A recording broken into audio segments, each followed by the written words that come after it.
An old solid fuel boiler there. It's not in the best of nick. Put it on fire. Tongs. Looks like a really nice old fireplace.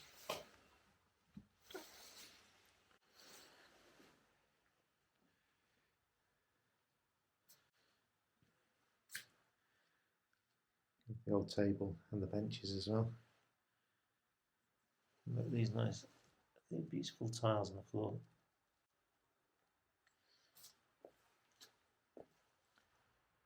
Little bird box.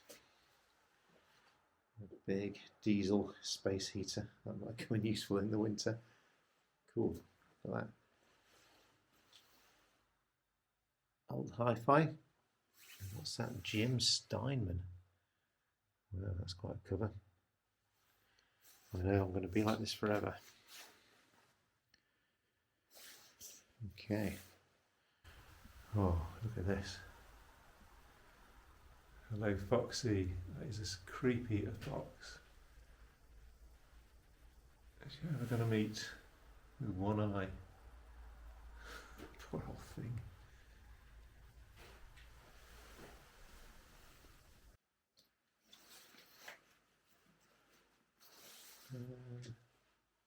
I just love the colours and the paint finish on these old doors and handles. Again, it's kind of a big, chunky key. I wonder if that's the key for this. Well, fits the hole.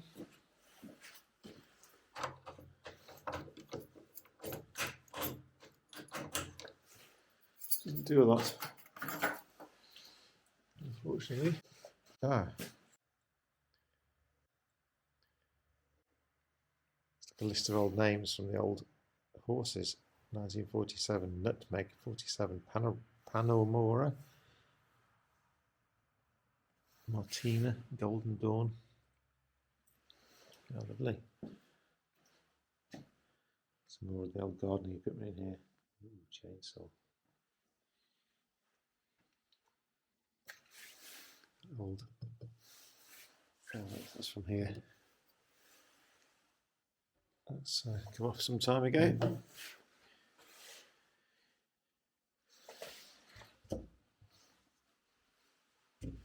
It's a really nice old cupboard, that. Not much in it. Some cartridges from the full cartridge case.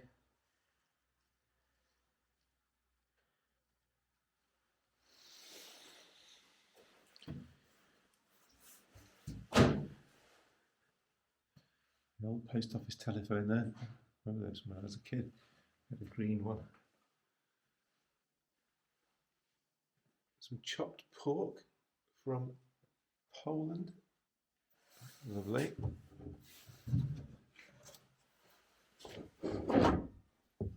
Quite big. Cool old metal brackets, iron brackets. There's some nets in here, maybe to protect the fruit trees.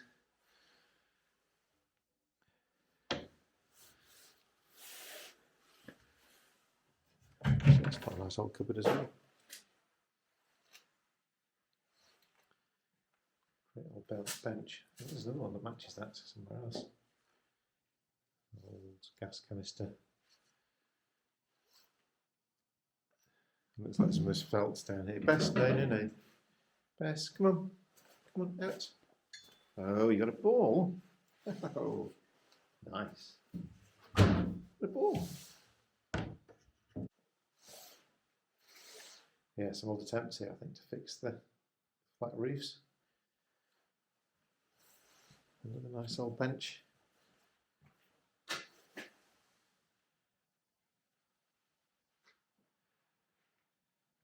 Some more gas canisters.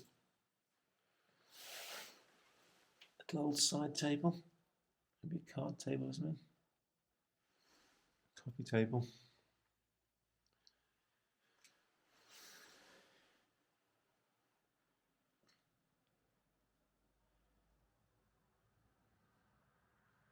Could be some useful garden gear there for those big hedges, but Not sure how useful they are. Spend a bit of time with this thing here, it looks lethal. Black and Decker.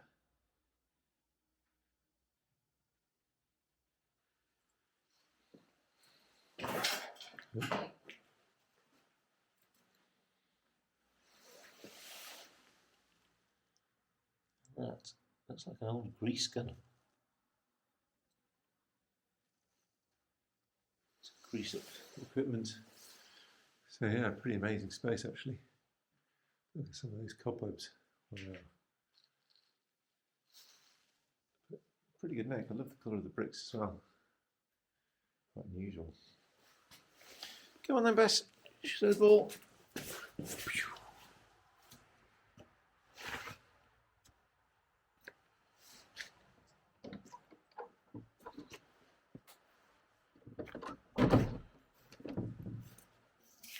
That's the woodshed. And then, or the tool shed maybe.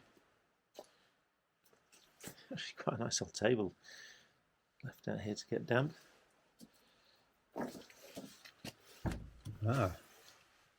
So in here, that's a big old lock. Bit of a tool graveyard, I think, in here. Pretty good ladders, but very rotten. Some roof joists, very damp. You see the wall here. This is where the field is built up against the. Well, it sort of touches the back of this wall. It's been built up against it, so very damp, very wet floor, and pretty old. Oh, look at these cool old sledges for the kids, and there's certainly plenty of snow around here. They could have been enjoying those on. A little trampoline frame in the corner, barbecues, old pots.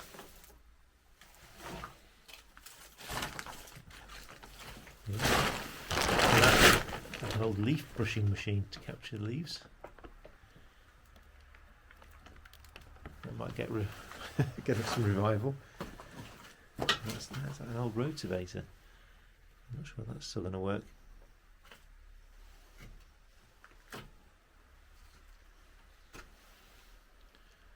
Some more tools there. Some more. Ooh, look at that old bulb. It's like a design classic. The old incandescent bulbs.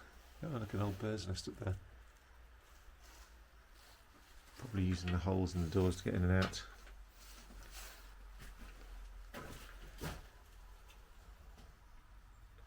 Not quite sure how that got there.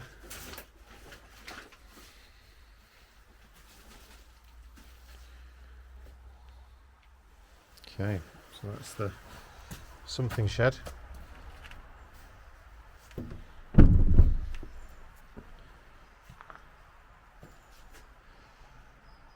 This looks like quite a modern lean-to. Let's have a look at the back, see what's there. And the weather's beautiful today. Blue skies. To the paddock. Yeah, look at that. Completely overgrown. There's a bit of clearing.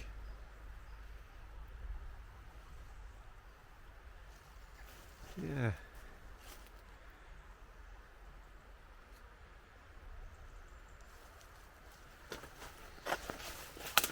Shall we look at the garden then, Bess? Shall we go around the gardens? Let's go.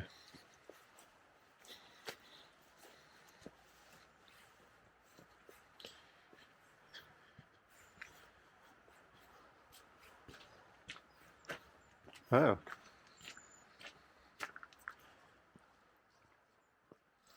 Here are the old stables, which I do not have the keys for, so we'll come back to that another day. Come on, Bess.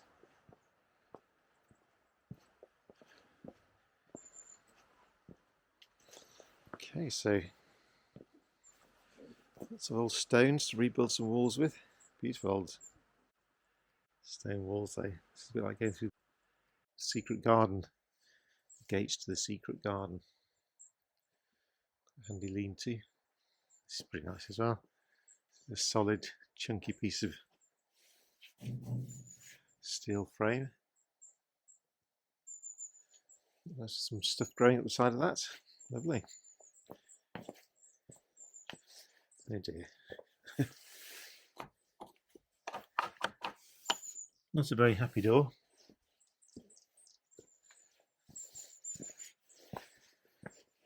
And here we are in the garden, so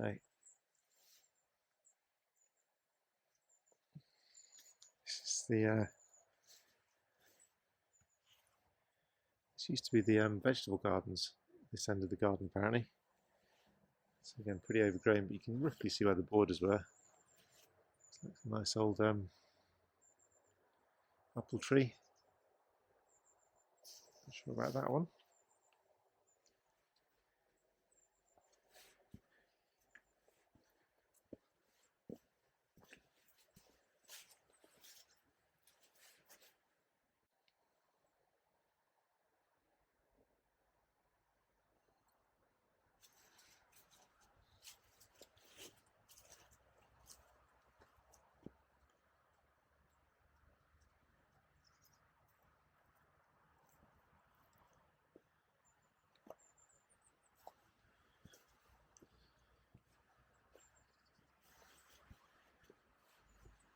This is like a good old Bramley tree here. Loads of apples this year. You can just see the river down there.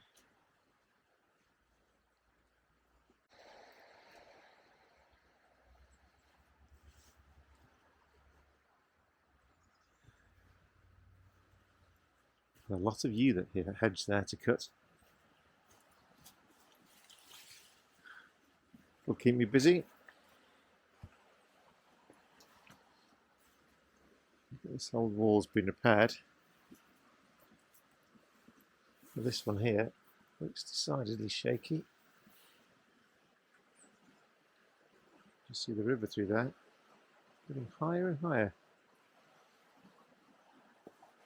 When we first looked around in the summer, the river was a long way down, had a tiny little trickle compared to that. So you can see the way that it's the garden's kind of built up some steps to a higher level. And this is probably an occasional floodplain. There's been quite a lot of rain here recently. Look at these blossoms or flowers, not sure what they are.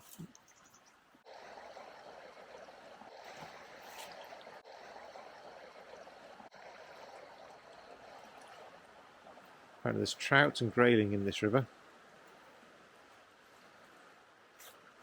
And sometimes salmon as well, but we don't have the rights to catch those. Apparently the king owns the rights to all the salmon in the rivers of Scotland.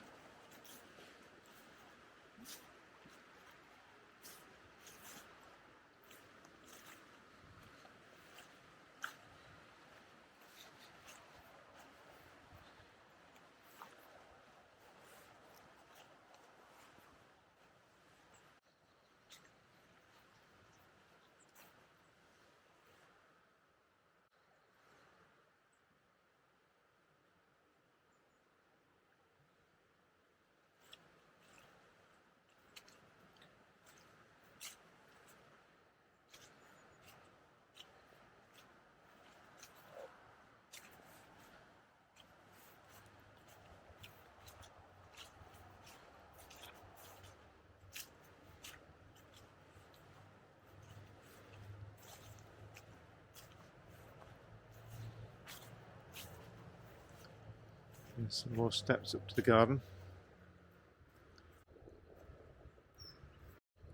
Again, hope that puts us high enough over the river not to have any problems should there be any flooding in future. This here looks like it's an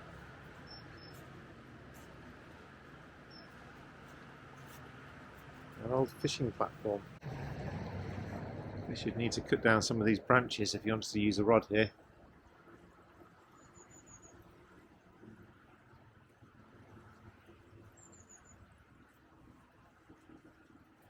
Bess?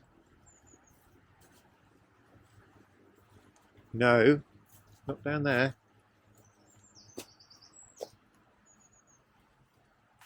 No. I want to go swimming in that.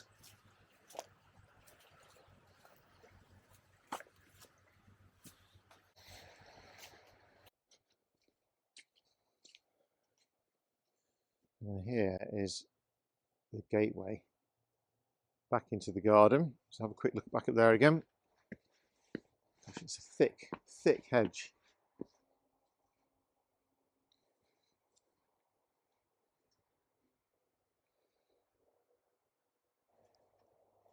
Looks like some really nice old plants in there. Very established.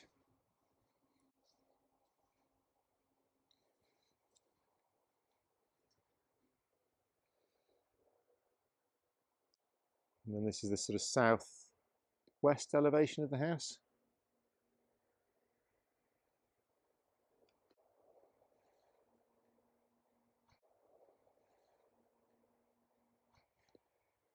And then this is the more ornamental gardens, the sort of flower beds, which again look very well planted. Let's see what that looks like in the spring. Let's go back down to the riverbank, see what we can see. This gate's amazing.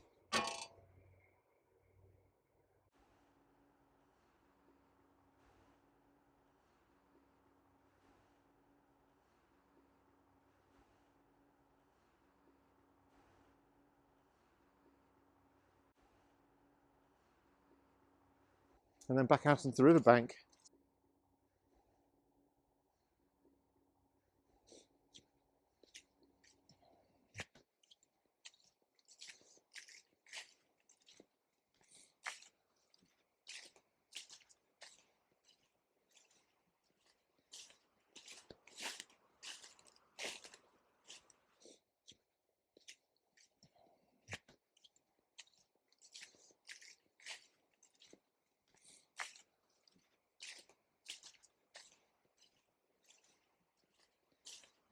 I've seen so far some herons, some kingfishers on the river, some beautiful wildlife around. These old gates. Okay, so we're going up here now on the back of the yew hedge, and this is like a fruit garden. So there's raspberry canes along here, little orchard. You see down there, a little secret passageway. Apparently these old hedge things here used to be topiaried into the shape of peacocks, which I can't quite see how that works, but just like a lovely, beautiful little space. Or a big space.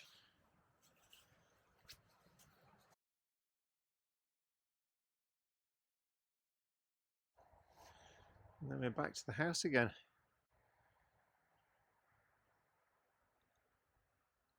And the giant Scots pines.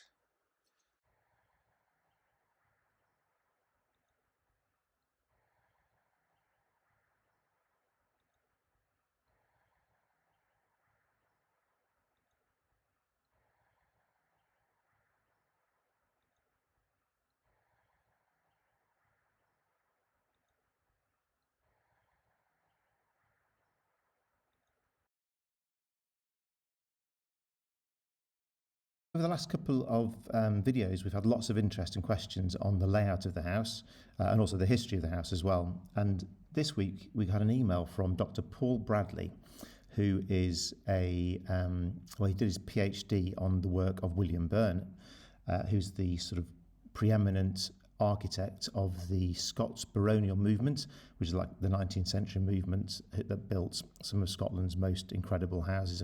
So amazingly, he visited over 200 houses, and including this house, and he was of the strong opinion that this was one of William Byrne's cottage house designs, which was a series of much smaller houses that he built on the same principles as the very grand houses. And yeah, I thought it was a great opportunity to kind of show you that layout and also get your feedback on some ideas that we've had on how to just modernise the house and make it more suitable for 21st century living rather than 19th century living. Would love your feedback on that, love your ideas, because we're just working through planning and listed building consent processes now. So yeah, it's a perfect time to kind of have your input. So yeah, thank you. So this is the ground floor plan. and this is how it would have originally been laid out when it was built. And you would have walked into three grand sort of entertaining or reception rooms, all arranged around an inner hall. And this was classic Burns design. And he also then took you from the inner hall through into the kitchen area and then onto the family living area. So this is all stuff that I've learned from Paul's email. But it's super interesting because you imagine on a very, very big grand scale house, these would be enormous rooms, and the family would want somewhere much smaller and more comfortable and warm to live from day to day. But in this arrangement, then these are definitely the living areas, and this would be just the sort of service areas for the house. So that's the original floor plan, and it has changed a little bit over the years. So there's been a small change to the kitchen to open up this cupboard and an extension added to the back, which looks like this.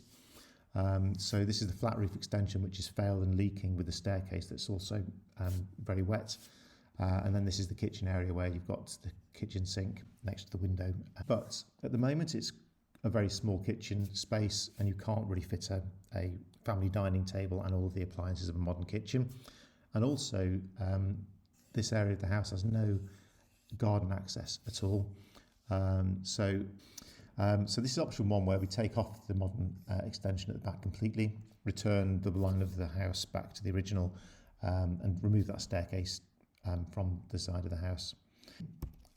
Plan B would be to do a little bit less changes. So keep the garden room as it is, keep the spiral staircase, because I think the design of this staircase is not really compliant with current regs.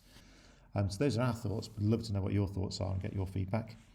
And then upstairs, the upstairs layout's a bit more simple. So you come from the hall, up the staircase, and then you've got the yellow bathroom here, the sort of master bedroom here, large bedroom with a cupboard, which could be an ensuite maybe in the future, and then a smaller bedroom on the side. And then this is the pink bathroom going through the door with a sort of fox's head door knocker on it. Round that's curved arch through the blue bathroom, a bedroom and a bedroom here with that turret. So I'd love to hear your feedback. Thank you.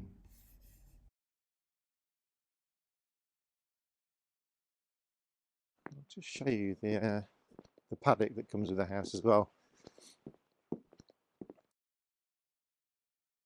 So you can see it's quite a nice strip of land, and it's bordered by this triple SI woodland, which goes all the way down. That's like the ancient Jed forest, the remnants of the ancient Jed forest. And it kind of goes about half a mile down these cliffs or the scores past the river. And then the capon tree, which is like a famous 1,000-year-old tree. It's just at the end of that little strip of woodland. Yeah, so you can see it looks like it's rewilding itself nicely.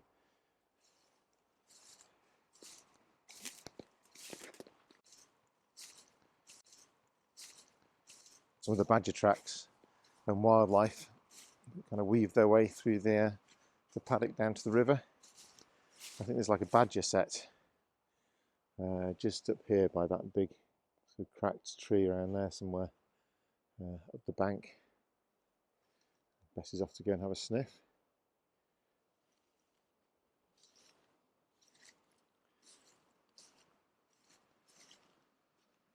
And then from here you can see the other side of the house.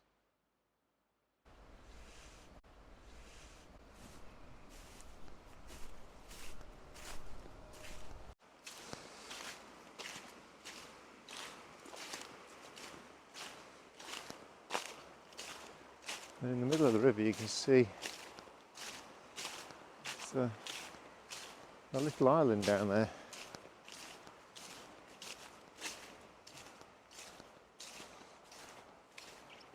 And you can see there's a lot of the grass and the undergrowth that's on top of it has been pretty well flattened.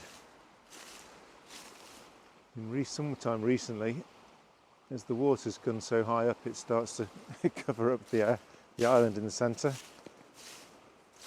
Yeah, it's pretty wild, but it looks really overgrown and wild in the summer. Here again you can see that track from the badger up into the hills. And that's it really. that is the walk around of Jedwater House, and I look forward to showing you a lot more of it in the coming weeks.